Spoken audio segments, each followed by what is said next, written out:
کے اوپر وہ سرفس کے اوپر تیرتی کہ نیچے سے پانی نظر نہ آتا، اور وہ منہ نکالتی، چھلانگیں لگاتی اور اس طرح۔ اور ہم سب کو معلوم ہے شکاری کو شکار نظر آ جائے تو اس کو تو سب کچھ ہی بھول جاتا۔ اب انہوں نے ایک تدبیر کی، ترکیب سوچی کہ انہوں نے گڑھے کھود لیے، اور جب وہ مچھلیاں آتی ہیں ہفتے والے دن یہ پانی کھول دیتے ان تالابوں کی طرف، ان پونڈز کی طرف، ان گڑھوں کی طرف۔ مچھلیاں ان میں یا پانی جاتا ساتھ مچھلیاں بھی چلی جاتی، اور اگلے دن یعنی اتوار کو، سنڈے کو یہ مچھلیوں کو پکڑتے۔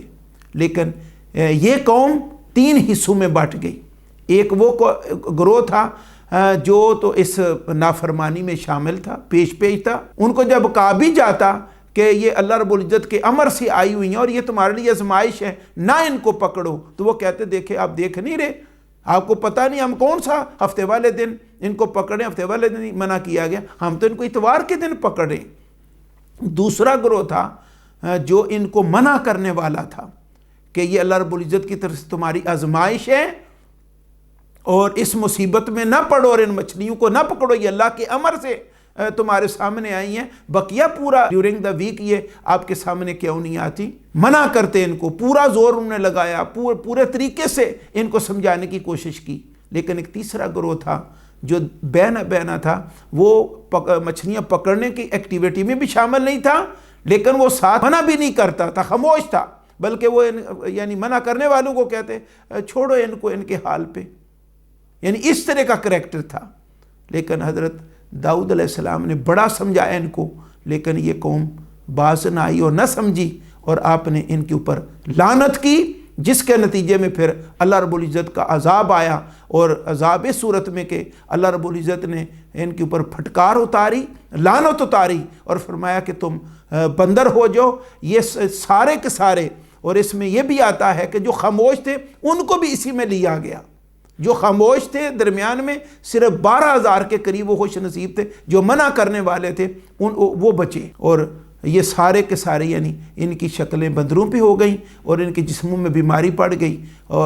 پیپ پڑ گئی، زخم ہو گئے، اور پھر الٹیمیٹ یہ ون بے ون کر کے سارے مر گئے۔ تو اس مقام پر اللہ رب العزت نے فرمایا فَجَعَلْنَاهَا، پس ہم نے اس واقعہ کو بنا دیا نقالاً سمان عبرت لما جو بین یدیہا، اس واقعہ کے سامنے تھے، یعنی اس زمانے کے جو لوگ تھے، وما خلفہا، اور جو ان کے بعد آنے والے تھے ان کے لیے بھی سمان عبرت اور سمان نصیحت بنا دیا،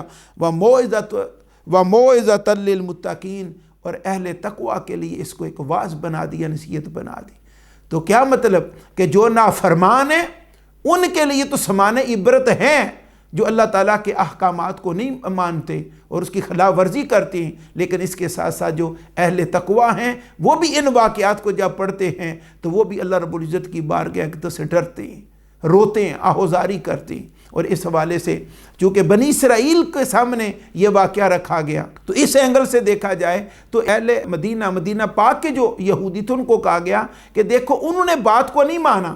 اللہ رب العزت کے حکم کو نہیں مانا، اور ان کو بندر بنا دیا گیا اور ذلیل و خوار کر دیا گیا،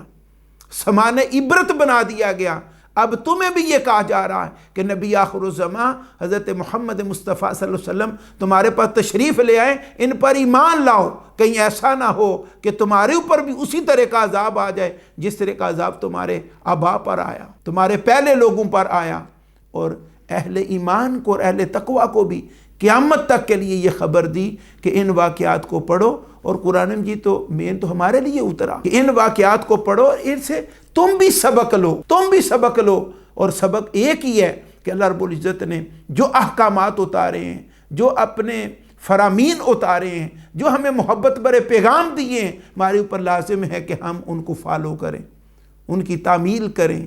ان کو اوبے کریں، اپنی زندگیاں اللہ رب العزت کی تعلیمات کے مطابق گزاریں، اس کے احکامات کے مطابق گزاریں، آقا علیہ الصلوۃ والسلام کی سیرت طیبہ کے مطابق گزاریں۔ اس سے ہمیں دنیا میں بھی عزت ملے گی، وقار ملے گا، شان و شوکت ملے گی، اور پھر مرنے کے بعد بھی اللہ رب العزت کی رحمتیں، لطف و کرم اور اس کی جنتیں ہمارا استقبال کریں گی۔ اور اگر ہم نے جیسا کہ آج ہمارا حال ہے، ہم نمازی نہ رہے،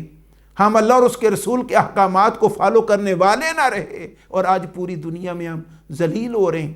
ہمیں پلٹنا ہوگا اپنے رب کریم کی بارگاہ اقدس کی طرف، اور ہمیں پلٹنا ہوگا اپنے آقا و مولا حضرت محمد مصطفیٰ صلی اللہ علیہ وسلم کی بارگاہ اقدس کی طرف۔ اللہ رب العزت ہمیں حق بات سمجھنے، اس پر عمل کرنے کی توفیق عطا فرمائے۔ وما علینا الا البلاغ المبین۔